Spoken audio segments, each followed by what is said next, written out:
Good afternoon, everyone, and namaste. Thank you for being here tonight. I'm Danae King, and I'm very excited about tonight's presentation of spiral dynamics and the Enneagram. So if you are new here, let me explain that this is week 5 of a community program called The Unfolding. But I wanted to invite those who have an interest in learning about the spiral with absolutely no strings attached. This is my gift. My hope is that those who are students of the Enneagram, and especially if you are in the coaching community, that you will find spiral dynamics model another tool for your tool belt. Spiral dynamics is not new. It's been around since the 1960s.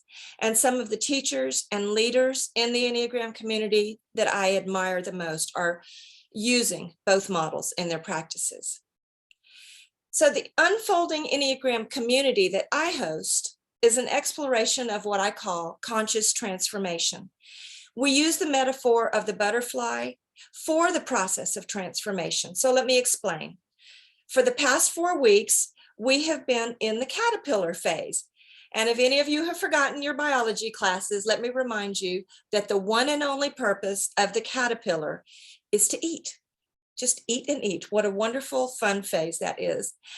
It begins to consume from the environment in which it was born. So when the egg hatches, it begins eating the leaf that it was born on, and it continues to consume until it's time to form a chrysalis. But that's the next module. So we, like the caterpillar, have consumed from the time we were born. And we started just as well with the environment in which we were born. So here in this community, we've been looking at the myriad of different forms of information we have consumed. And over time, these bits of information have added layer upon layer to create our story or our sense of identity. And from the first announcement of it's a boy or it's a girl, to the culture we grew up in, our family systems, our education, our religious upbringing or the lack thereof, any of the major life events, then we went to the many different aspects of our Enneagram type. So each piece of information is necessary to understand our individuality. But when we outgrow the purpose, we evolve. But the problem is often we stay attached to behaviors and beliefs that we have outgrown, and they no longer serve us. And we stay attached to them. That actually stunts our growth. So this is the purpose of this community. So we can uncover limiting beliefs that we can learn to release, so we can evolve. So true transformation can happen, and that we can unfold into the freedom that we're meant to experience, like the butterfly. So tonight I have invited my husband, Doug King, to add another very important layer to what we've already explored that has such an impactful influence on how we developed our sense of identity. You'll see that both models, the Enneagram and the spiral, guide us into awareness of where we have formed boundaries that may no longer be serving us. It's only when we encounter and consciously observe a boundary that is no longer working for us that we can be open to releasing these limitations and expanding our consciousness. So all that being said, I'm going to turn it over to Doug. At the end, we'll open it up for discussion if you'd like, if you have any questions. And for those of you who are in this class, you get an extra week to do your homework.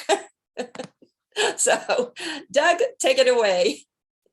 Thanks, and I appreciate being invited into y'all's class. It's great to meet those of you that I've only heard about by name, but Danae's very excited about your willingness to participate with her as she launches into this coaching thing. You know, she's been coaching actually for a number of years, and I know this because I've been her client. We have had morning coffee for I can't tell you how many years.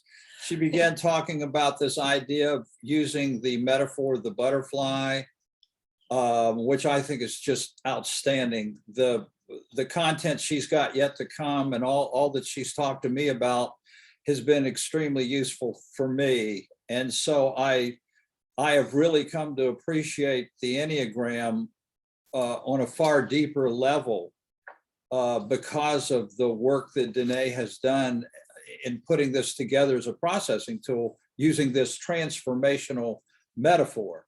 And Danae and I, as a couple, agree that you can never have too many processing tools in life.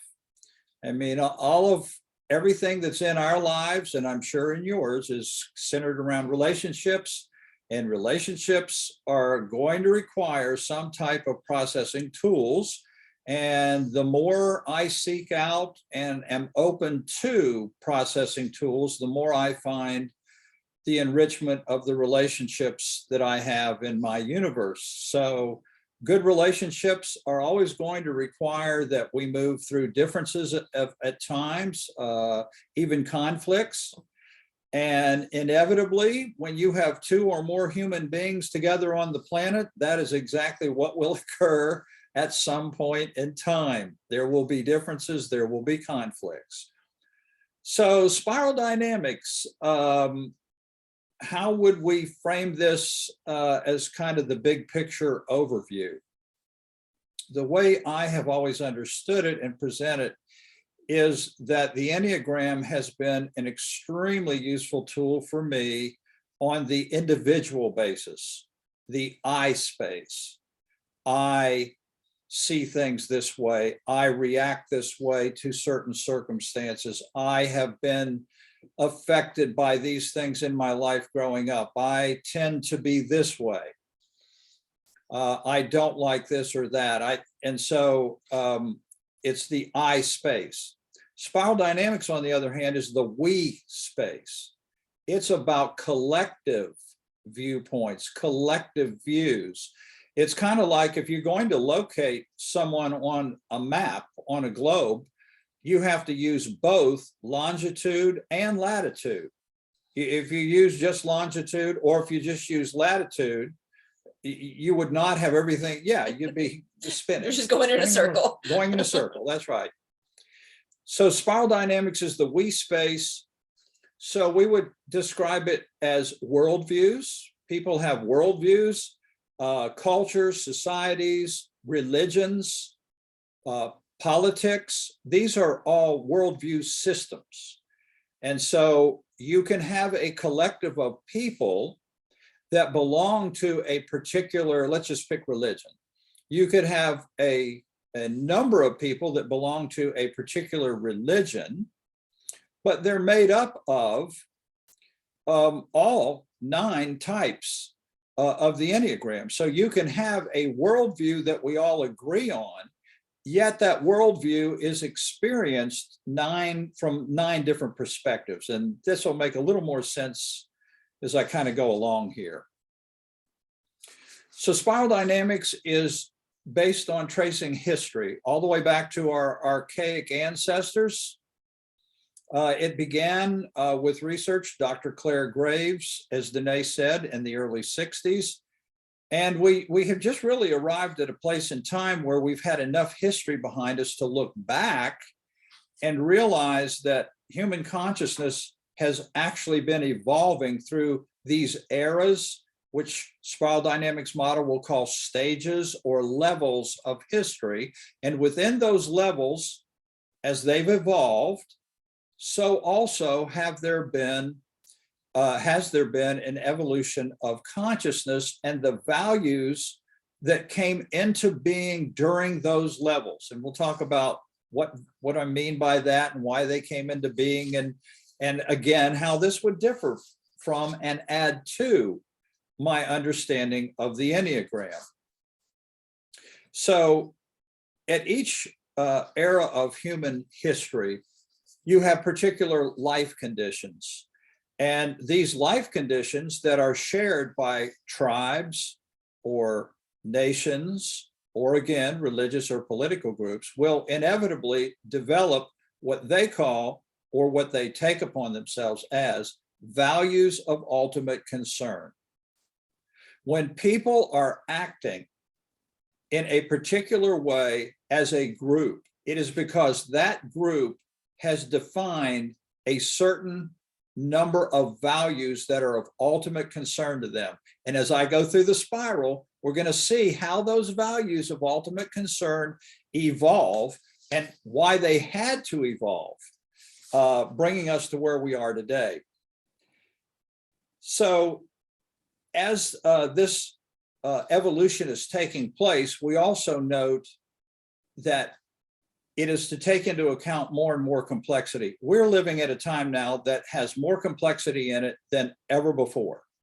We have literally moved from egocentric to ethnocentric to now world-centric thinking. We talk in terms of global economies. We certainly have experienced a global pandemic together. And we communicate, and the technologies that we've manifested are for the purpose of carrying on our worldviews through and about global conversations.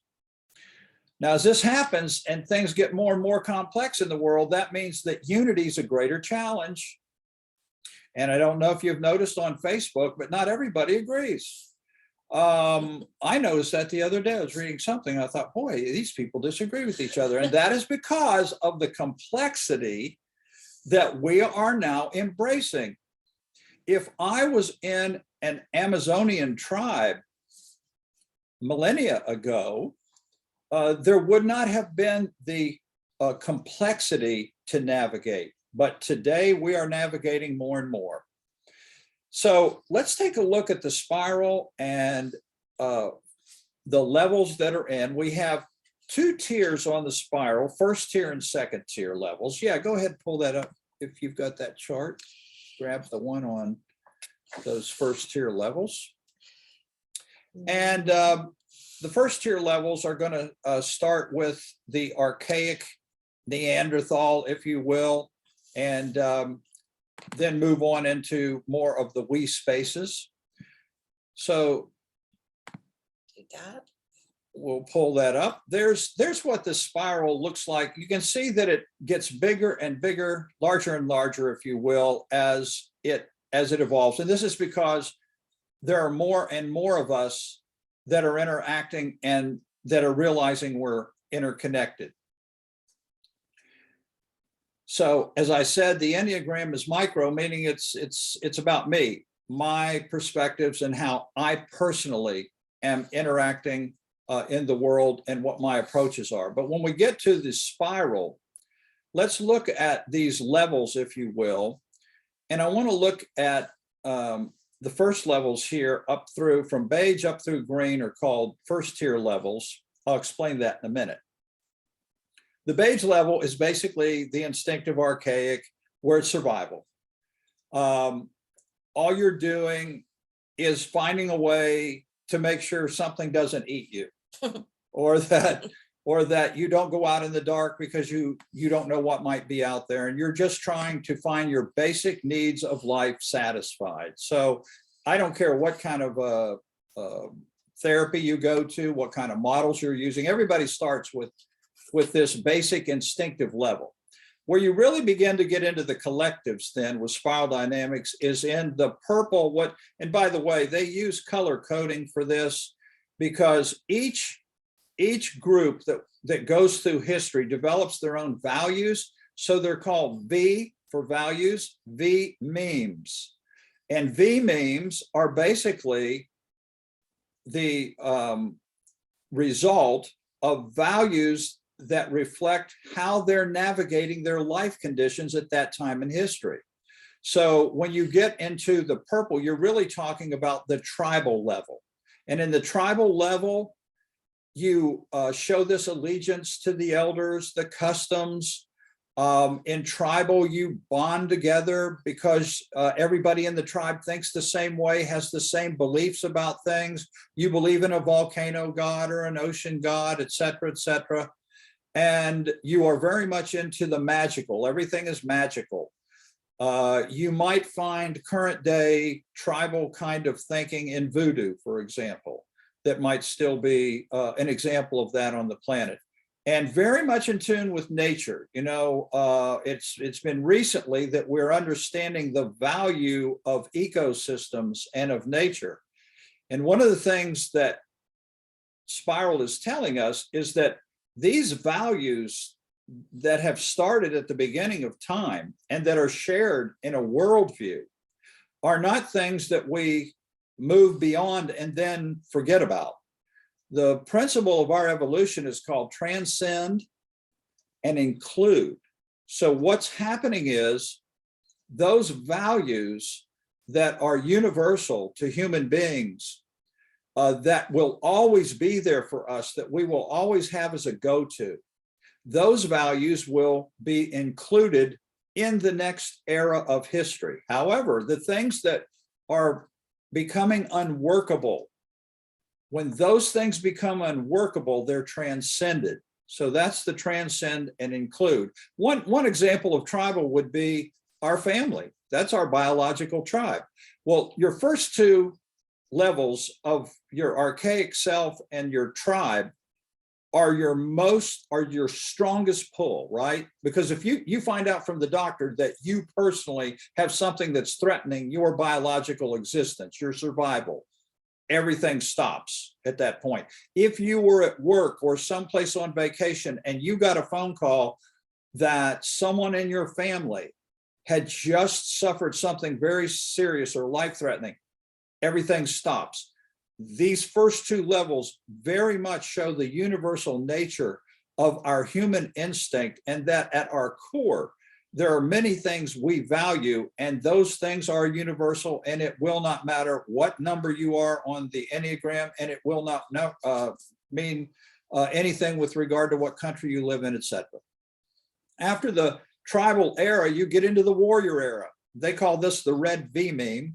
And in the warrior era, it evolves. Why does it evolve? Because tribes, as they increase in population and as they begin to expand across the globe, they begin to encounter each other. And as they encounter each other, guess what they find out?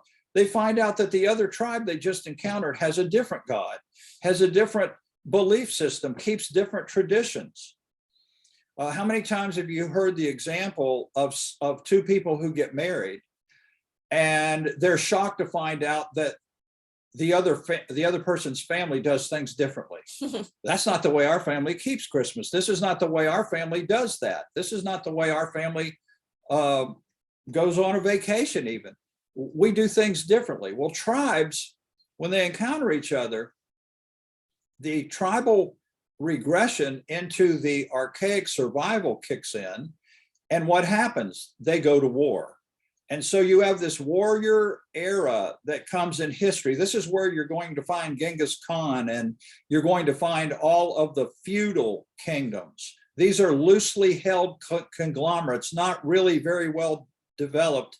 And if you lived in the warrior age and you tried to have a stable life, you were going to have a real difficult time in that. Today, a warrior consciousness level would be found throughout people who belong in, say, the mafia, or who belong in a street gang. Again, you can belong in a street gang and be all numbers in the Enneagram, but you're sharing a warrior level of consciousness, the way you're seeing it. Think of it as a red lens that you're looking through. Everything is red to you. Everything means I need to dominate to get what I want. So then after the warrior stage, there's this real longing in humanity for safety and stability and law and order. And this is where we come into the traditional era. And the traditional era started even with the Egyptian Empire and certainly down through the Roman Empire. And it's with us even to this very day. We talk about people that are traditionalists. You even go shopping for furniture and you have traditional furniture, you have modern furniture. Those are products or manifestations of our worldview. And I'll get into modernity after this one, but in the blue lens, you are a traditionalist, and law and order are the biggies of traditionalism. And why? It's because the chaos of the warrior era became unworkable. Families got tired of seeing blood flow. They got tired of living in these power-dominated situations of the feudal kingdom where people were manipulated and misused based on that power. So in the traditional mode, you find people that are very much into law. That is why when we talk about traditionalism, let's say again in religion, typically a religious worldview that is based in a fundamentalist lens will typically be the traditionalist, or they might be called orthodox, or they might be called whatever, that indicates that they're very much concerned. Their values are in keeping the boundaries. Don't violate the boundaries. If you violate the boundaries, you're a heretic, or if you violate the boundaries, you are in some way or another cast out of that particular group. So law is, and order that comes with that is very important for the traditional era. We still believe in law and order today. We did not exclude it. We didn't transcend and exclude. But what happened was that this traditional era meant that everything had to stay the same. So if my dad was a carpenter and my grandfather was a carpenter and the great friend, everything stayed the same. And that's what I did. And if we used a horse and a wagon, everybody used a horse and a wagon. And if we tilled the field with a plow, everybody did that for generation after generation. Nothing was questioned. One of the values of the traditional age is you do not question authority. So again, if you get into a fundamentalist type religious situation, the first thing you'll find out is don't question authority. That is a sure sign of a traditionalist worldview. Then after that became more and more unworkable for people, we moved into the era of modernity. We're all very aware of modernity. That's an orange lens in the spiral. And in modernity, we did just the opposite. We said, no, in this era, we value questioning. So what happened in modernity? We asked the question, isn't there a better way to transport things than a horse and a wagon? Isn't there a better way to communicate than by writing on papyri? Isn't there a better way to make clothing other than numbers of people sitting around sewing? And so you have all these inventions that start exploding. You have the appearance of the entrepreneur because this worldview values questioning. As a matter of fact, the pushback of modernity is when you encounter someone in your life that's very skeptical about any claims of truth. Modernity is very much a deconstruction mind because it questions things. And that has its place. You can't transform unless you first question the way things currently are in your life. You have to question, is this working for me? Or why am I having these conflicts? Or why is this relationship not working? Questioning then becomes a value in modernity. In religion, for example, you had a fundamentalist Christian church founded in the first century that lasted through traditionalism for 1,500 years, and it never changed. That's because traditionalism doesn't change. It keeps the boundaries the same. However, what happened in modernity was you had the Renaissance, the Enlightenment, and all of a sudden here comes Luther. And what does Luther do? Luther, as a child of modernity, questions. Luther questions the Pope. Luther questions the priesthood. Luther questions what he sees to be corruption. And suddenly it all breaks loose and you have a protesting or Protestant movement that comes from that. So quickly, moving on from orange, the last first tier world era we're experiencing very much right now, and that is postmodernity. Postmodernity is the green lens. What is postmodernity? You hear these terms thrown around. Modernity, postmodernity. What's the difference between them? Well, in postmodernity, there was a realization that modernity had become very much oriented toward people inventing things, people really focusing on profit, getting more. The consumer society really came into being, consumerism, and that kind of thing that people naturally begin to push back from and say, look, there are other people on the planet. And there are other people that need to be recognized as people of value, just like the rest of us. So in green, this is where you find out the women's movement, the LGBTQ movement. You find out the discussions on racism. Those things are not Enneagram issues. In other words, when you're having a race conversation, a gender conversation, when you're having conversations of that light, you're talking about worldviews, and your worldview will determine the collective that you're with. So for example, if you're in a more fundamentalist religion, the people that are accepted by postmodern people as of equal value and the same, because all human beings are seen as of equal value and the same, you'll see that there's a real conflict between postmodern and traditionalism, because traditionalists will be more about things like dogma, creed, doctrine, and they will have inherited the taboos that led to discrimination and that led to belief systems that now in postmodernity are being seen as things that need to be excluded. So when you transcend into postmodernity, you absolutely keep law and order. You keep modernity in the sense that you use all the inventions and all the things that come through modernity, but you transcend the things that were dysfunctional in those previous eras. So is this a good time for a quick I just wanted to review say or- something Yeah. in this. Also, in this level, coincidentally, it's called green, but there's a lot of attention in the environment with what happened in the orange level with the invention of all sorts of things. It became at the expense of the land, and we had all sorts of chemicals being dumped into the rivers, and things that they didn't really know would be a long-term problem. But the green level came to realize, no, we are one with the earth. And so when Doug talked about the purple level, or back to the lower levels, this is something that where the transcend and include, we went back to see how some of the previous generations approached nature.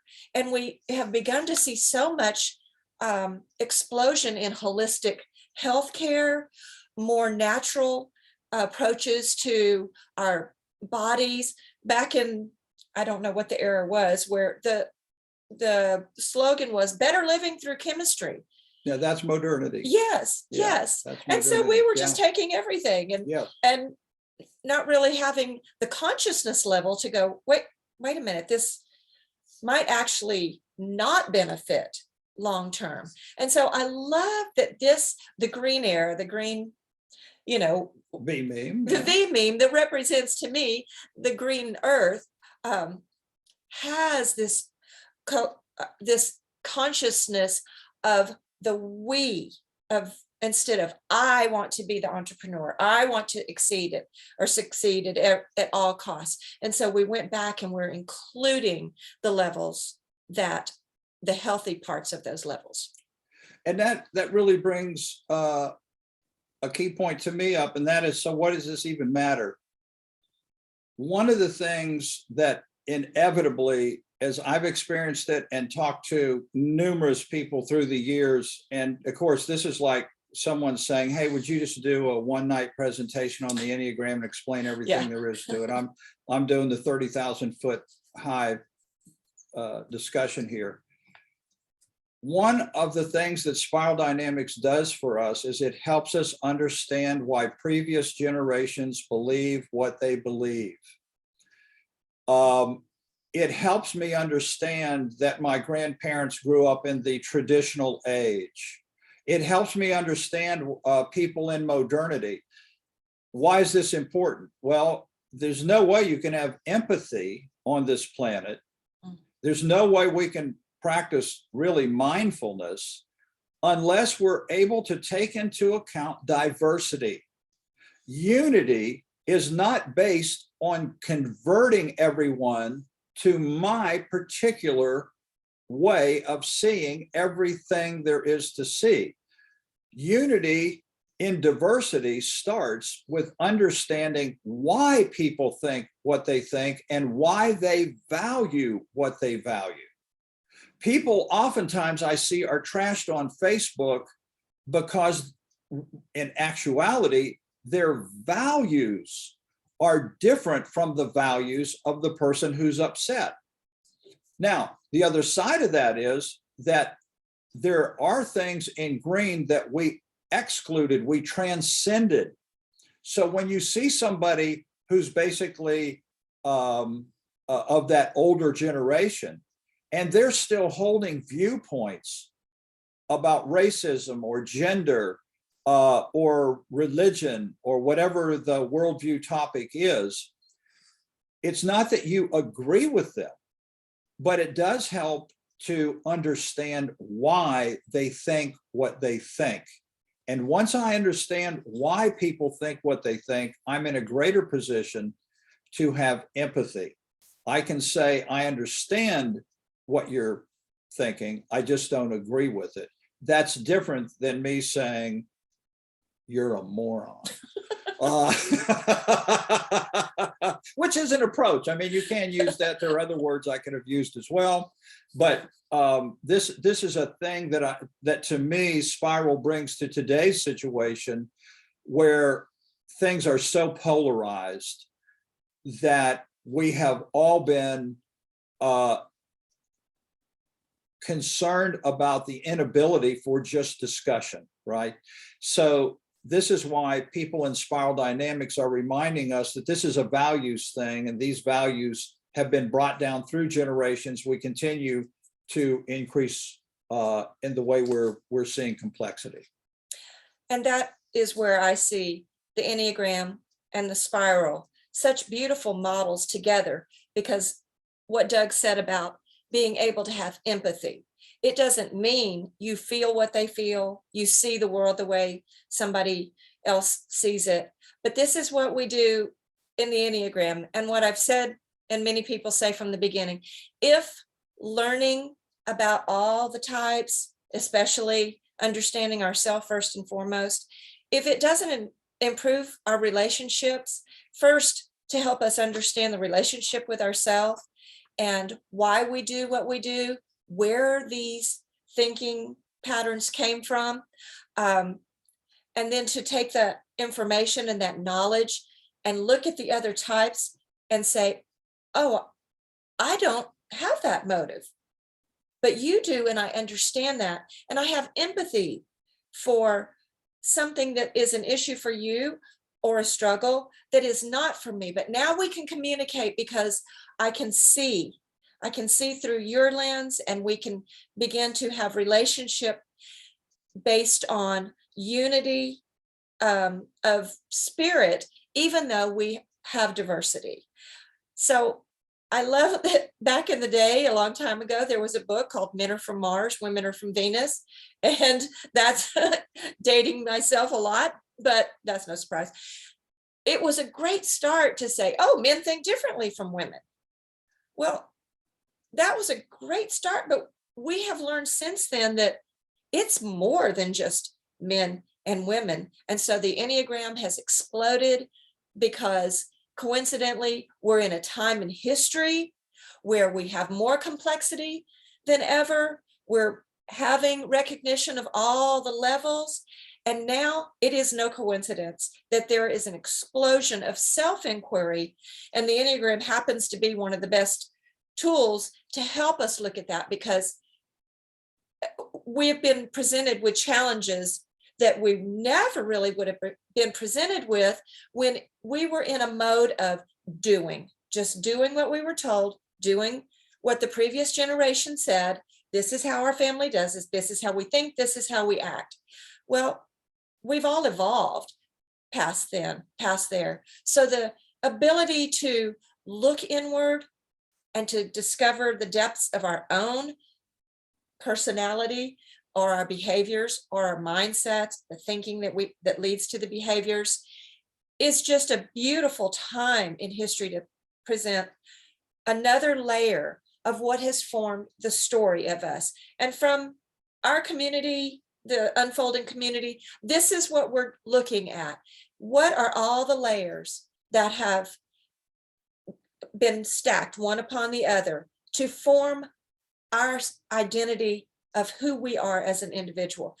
And if we don't understand that worldviews is one of the most important layers of our understanding of our self-identity, then we're going to be really conflicted when we come into an environment with somebody that we think is our type, or, you know, we know certain things about this type, and it's like, that person doesn't act like a typical 9 at all. Exactly. Right? Yeah. And we have layers of instincts that we've talked about. But this is so important, I believe, in understanding where we are in history and what has influenced the way we behave and the beliefs that we hold. And when we can look at all of these levels, just as we've looked at the many things that we've talked about in the past 4 weeks about our type, and go, is this working for me anymore? Is the level of my belief system working anymore? Or is this a boundary that is just, I keep banging my head against, and I need to take a deeper look at that? Yes, and one of the things, as you were describing that, one of the things too that's encouraging in the time where we all live, and the era that we're living in, these eras of movement did not happen smoothly, nor did they happen without regression and chaos. And this is very important about evolution. If you look at the Roman Empire and all of the great things that it brought through the world in terms of everything being done in a traditional way, law and order, Caesar, generals, all the way down to centurions, everything structured. When that empire fell, we didn't just move into the next age, we regressed. Evolution is sticky, it's messy, it's not clean, just like my life, just like my own journey. Chaos is an absolute necessity for evolution. And so if you're ever having one of those days where you feel this world is nothing but chaos, after the Roman Empire, from about 500 CE to 1000 CE, there were about 5 centuries that we call the Dark Ages. For 5 centuries, humanity was experiencing this thing called the Dark Ages, but eventually it became so unworkable that we were led to a thing called the Enlightenment. So the thing I remind myself of is that, yes, there's chaos in this planet. People that were in the Dark Ages lived and died in the Dark Ages. I have no idea how long the era will last that we're in now, where we're seeing particular divides and particular conflicts and things that appear that they're never going to be worked out, either religiously, politically, gender-wise, whatever your world view concern is, that you see so many things that are disparate and that are in chaos. It's always encouraging to me to know this is a necessary part of the process. And one other thing, as you were talking, Danae, is that as you and I have talked for years and years in terms of relationship, the more I knew Danae understood me, the more I was encouraged, not by her directly, but in my mind, the more I was encouraged to be open and not guarded, because I wasn't afraid that Danae was going to take anything that might be, quote, my weakness and use it against me. This is where the understanding comes in. And so then that kind of snowballs, where you're actually able to bring things up in a relationship that your instinct is saying, don't say that. You're going to be destroyed. Don't say that. Don't be that open. So there are so many strengths to the way that you guys are processing in this class and the way people are processing across the planet. And I'm involved in a number of groups that are having similar conversations. And in the we space, there are more groups I've seen now in the last 5 years. They're everywhere, and they're trying to change the narrative. And it's the narrative that you guys are talking about, where it starts with me as an individual, but then I take it to a bunch of us. Like right now, there's a bunch of us. And so we're all doing the same thing in our lives. But those are two of the couple big factors that I think have been very effective. Yep. And we use the word a lot, the unworkable. Mhm. That is one of the main words that Doug uses when he is talking to different groups. And it's the same in collectives. That's where we are right now. That's why Doug is involved in these different synergy groups who are coming from different perspectives of what their value may be. But they're saying, we're at an unworkable right now. How can we come together? As far as what we're looking at in the Enneagram, the things that were really cool and worked great for us when we were in junior high or high school, right?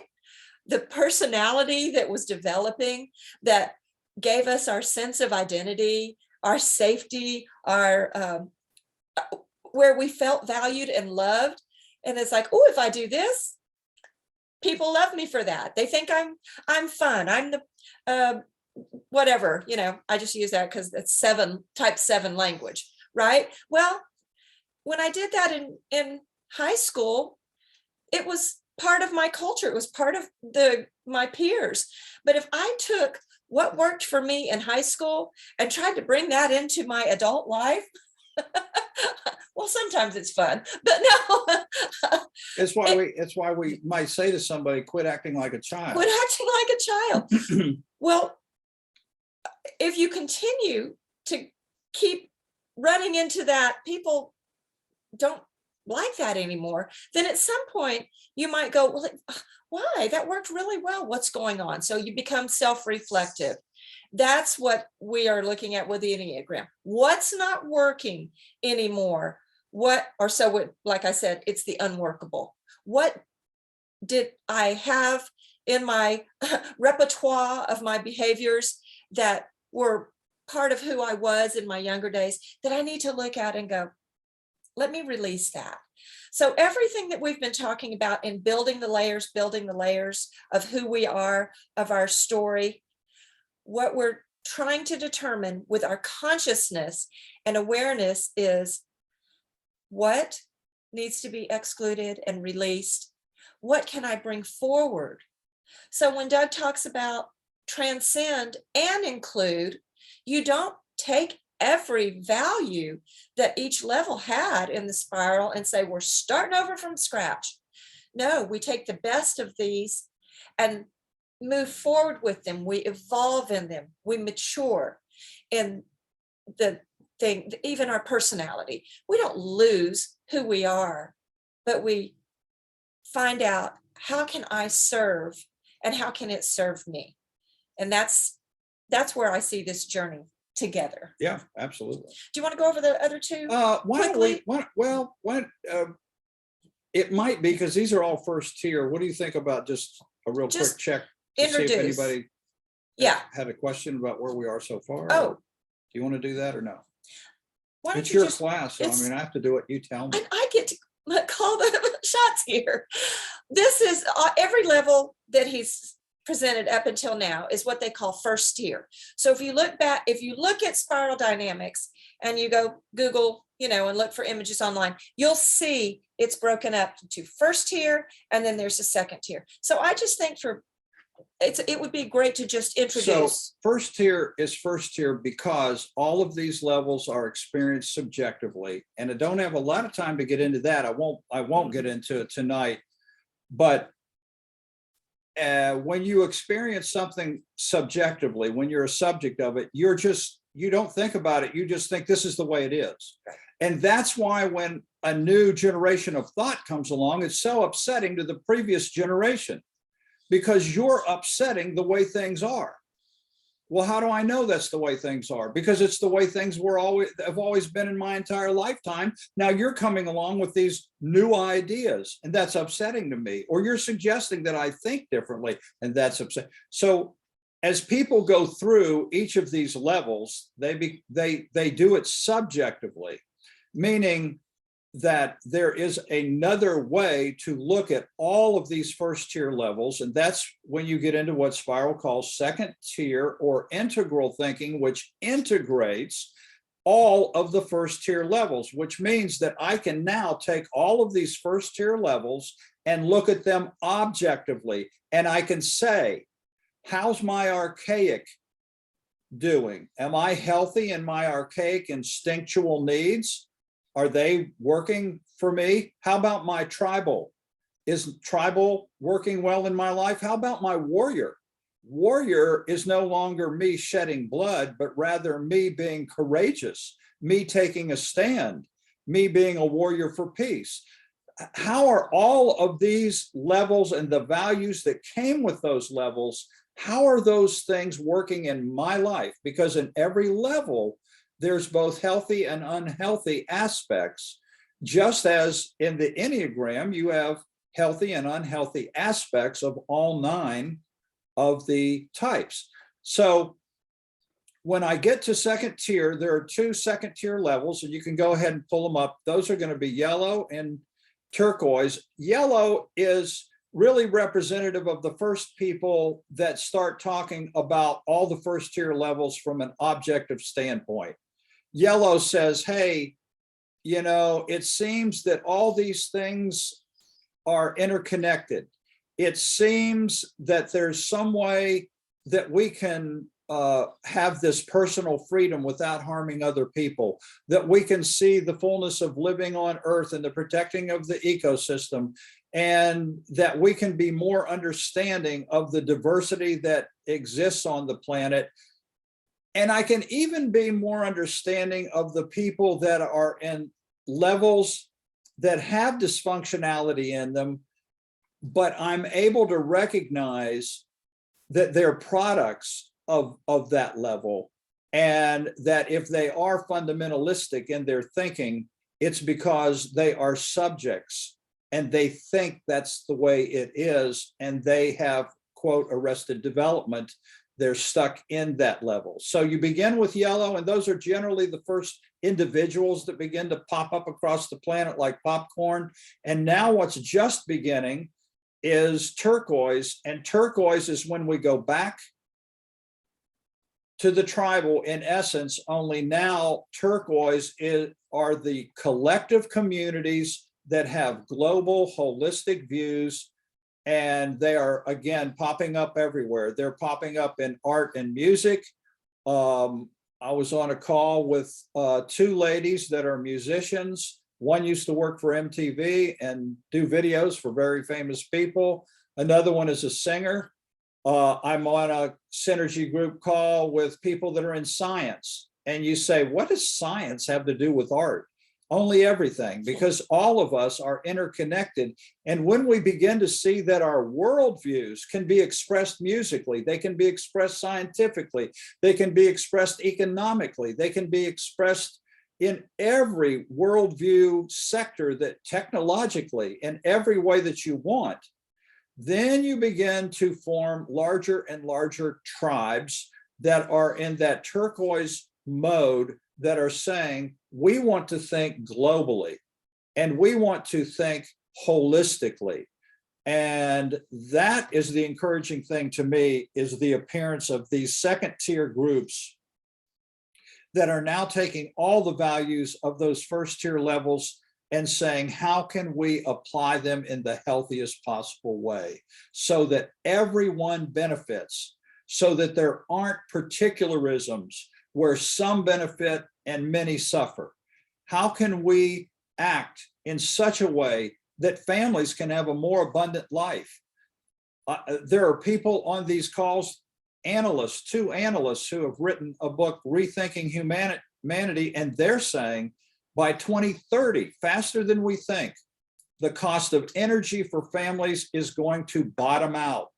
That the way we are paying for food, that food costs are going to bottom out, that they have things going on in universities and research places right now in how to produce things, be it food or energy, the staples that we have to pay for out of our paycheck every day, that the day is not too far down the road when we are actually going to move more into a life of freedom and not be in bondage to having all of these things make us work just so we can, quote, make those ends meet.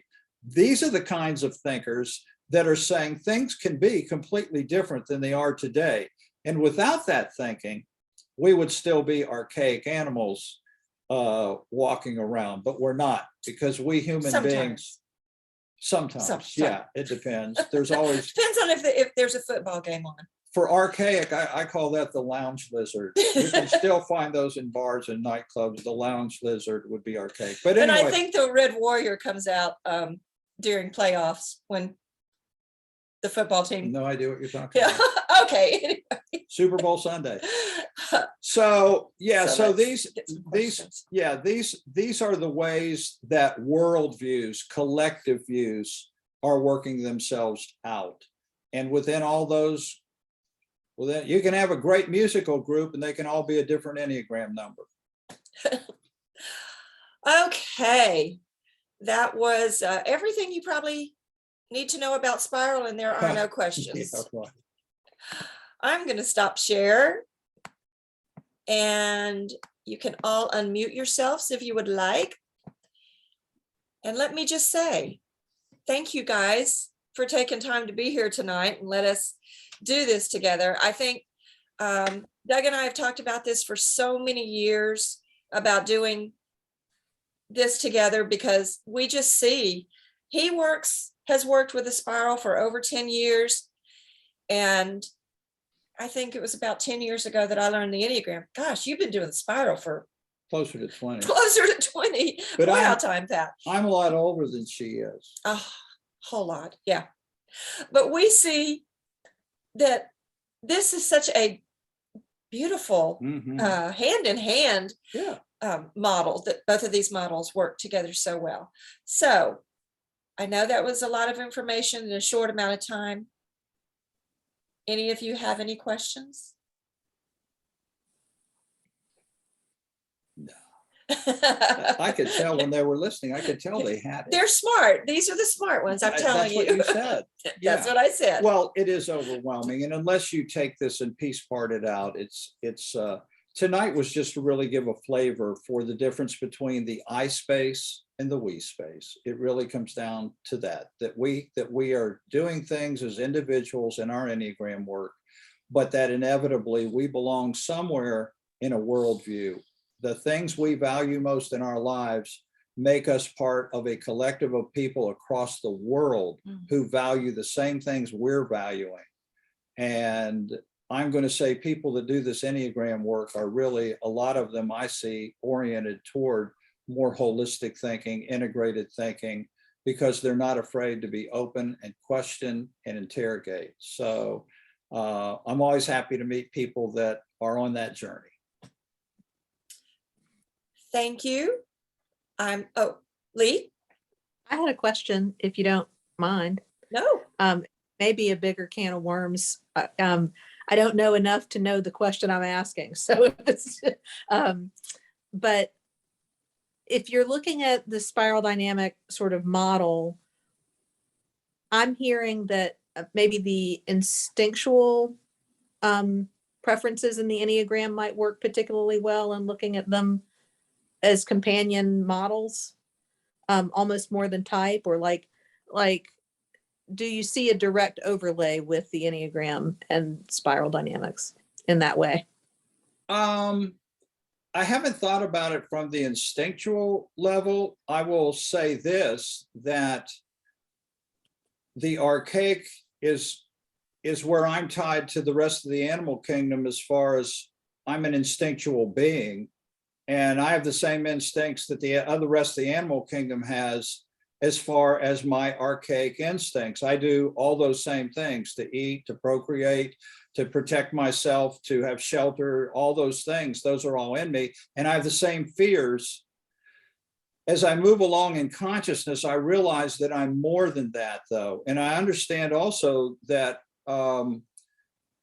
as I grow, that instinctual self is always going to take the route of being self-protective, even if it's not serving me well. That's its job. I'll always have my instincts. That's just its job. So in that sense, yeah, the instincts exist on every level. But what's happening is I'm recognizing more and more values that are transcending me as just an instinctive, archaic animal in my self-reflection. Right. So I don't know enough. Danae would know more about how the instinctive works. I know how it works in me. I'm a 9, by the way, so you guys can all relax. No matter what you say, I'll try to find some way to make it okay. Plus, he's a self-preservation 9, so Yes, he's good. So, yeah, really. Well, I think the instincts are because they've been with us since the beginning of time, and from the earliest, human being, we had that's how our instincts, I think, came to be. We had the sexual one-on-one, we had the tribal, and we had the self-preservation all come to life during the beginning of humanity being here. What I think for our class right now is just to have this awareness of the history of the evolution of group consciousness. Because if we cannot see our history, and then we'll not understand when we come into contact with other collectives who have a worldview very different than ours, and our types are going to not see eye to eye. And if all we're spending time on is understanding our own internal world, then I just feel like we're missing a layer. And that's, maybe I could say it this way, if I could interrupt you, because I did. Because you did. I was just thinking about my personal journey.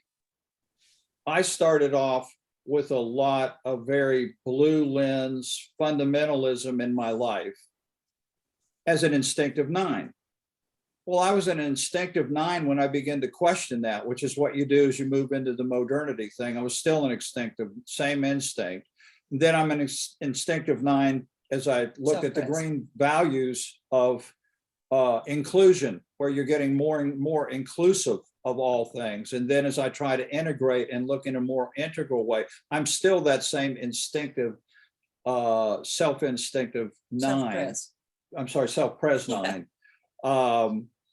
So that's where I think it's helpful to know I might be, for example, one of the things about the traditionalists is they don't question authority, and they're loyal to the empire, loyal to the church, loyal to the politic, loyal to whatever it is. That's loyalty is a big deal. Well, as I understand it, I think 6s have that tendency toward loyalty to be, once they're in a group or a circle of trust, they have that loyalty thing. Right. So there could be certain aspects of my Enneagram type that make it easier for me to be in a traditional, modern, postmodern type thinking, or to stay there, or to be more comfortable there. That is, to me, very possible. A lot of this started clicking in my head when we were, I'm trying to be careful here, we were asked to help a young pastor as his congregation was going through incredible deconstruction. He was moving faster than a lot of the congregation was, and they were leaving. And so Doug and I were visiting there with them one time, and it occurred to me then, it's not just people are moving out because of their, it did have a lot to do with their worldview, absolutely. But within each of those levels that were represented in that congregation that was falling apart were all the types. So why were some types quicker to leave? Why were some staying longer?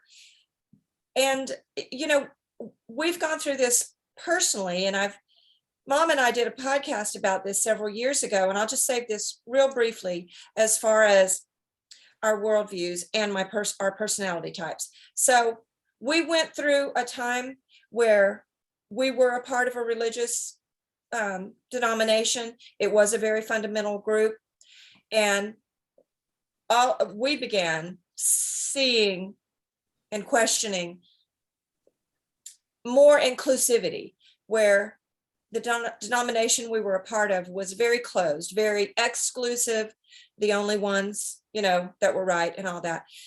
So we were pretty much at a place where we were not welcome to come back, and we were told to leave. For me, That's a better way of that's saying what we were kicked out. Let's be real. Because that's what you do in a boundary-driven traditional. And we had, if you're not a loyal subject of the empire, then there's going to be a consequence to pay there. Yeah. right. And we had broken the boundaries, and we thought it was great news, because it's like, look, it's more inclusive, and the story is bigger than you can ever imagine. And God's love was universal and all this stuff. And it was Very upsetting. very upsetting. Very upsetting. Yes, it was. It was. Yeah. So we didn't have a choice but to leave. So we did. My mom was on the exact same journey with us, and she wanted to stay. And so it was another 3 years before she left. And when we had conversation about that, from her type 2 perspective, she said, I felt like I could stay and help. I could help people who were hurting that we were gone. I could help people maybe see this is my community. There was a whole lot that went into that. She did a beautiful podcast with me on it. For me, yeah, it was painful. It really was. But looking back as a type 7, I can see, looking back, why I was able to go, nope, moving on, next thing. What are we going to do now? I'm not saying it was that cut and dry. There were many tears shed, because it was a whole structure that crumbled in our lives. Our entire lives were based on. So you would say that we had chaos. We had chaos. And are we glad we had chaos? We are. Yeah. Because we continue to go, and now we're in more of what you would call a trans-religious space that is even more inclusive and more global in our view of global spirituality and universal human identity, versus the tighter boundaries that are you're either in or you're out type boundaries. So all of this did bring about chaos. And so again, that's not a bad thing in your life. And if you're experiencing it with friends, families, you know, and so forth, it's better than ignoring and saying, yeah, I'll just take whatever it is that I'm supposed to do and take the work order and go with it. But do you see how my type, who is very future oriented, I don't dwell in the past, that was easier for me, because it was moving on. It was very much more difficult for my mom. And there are so many other examples. And when I have talked to people in their different Enneagram types who have gone through similar things, I have a very good friend who's a type 3 right now, and her story is so similar. And because she is that future oriented person, she began planning for, what can I do now? What's a program I can start? And you see, then there are some that it's just heartbreaking because it's hard to let go of things that are so incredibly emotional and people who feel so deeply. I'm not here to say I don't have feelings, but it was easier for me because I struggle with sitting in the grief process. I'm all about let's find the silver lining to this, which we did, but it took a while. So that's where I see, for me personally, this was such an example of, oh my gosh, worldviews collided. My type experienced this way, this type experienced that way. And Doug, this was before he even knew the Enneagram, but I can look back now and to hear the words that he said of, well, of course they had to do that. I see their perspective. From a type 9, he was able to see, here's what's happening. They had to tell us to go because What they believe. that's what they believed. And it was like, oh no, that's not. But a type 9 has that ability. There were a whole thousands of people each Sunday made up of 7s and 9s that had that worldview, and they were very much believers. And they were 7s and 9s sitting in the audience and still staying loyal to that particular worldview. So that's why when we began to see that, and another thing I would say, I've met a lot of leaders. I was in business for a number of years as well, and I met a lot of leaders of churches in the Monday through Friday world, and I can tell you who they were on Sunday was not who they were at all on Monday through Friday.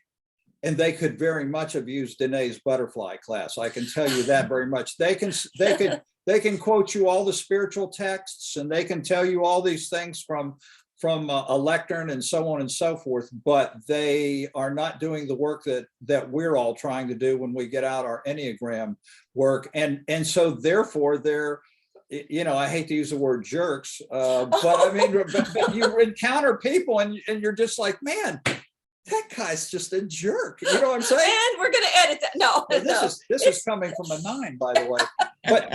But everybody here knows what I'm talking about. Yeah, we do. You encounter these people, and they're supposed to be these quote good people. Well, so now we're reframing what it means to be quote good person. And all I'm saying is that the missing piece in my mind to all world religions has been this kind of work that you do with the Enneagram, where you're really focusing on your strengths and your challenges in terms of the perspective that you brought to this navigating of life. And that's why I just love the Enneagram work. I do, because it's to lead us to our true essence, which is pure love, pure acceptance, pure joy. Yes. I am going to stop recording. Thank you guys so very much for being a part of this. Nice to see you.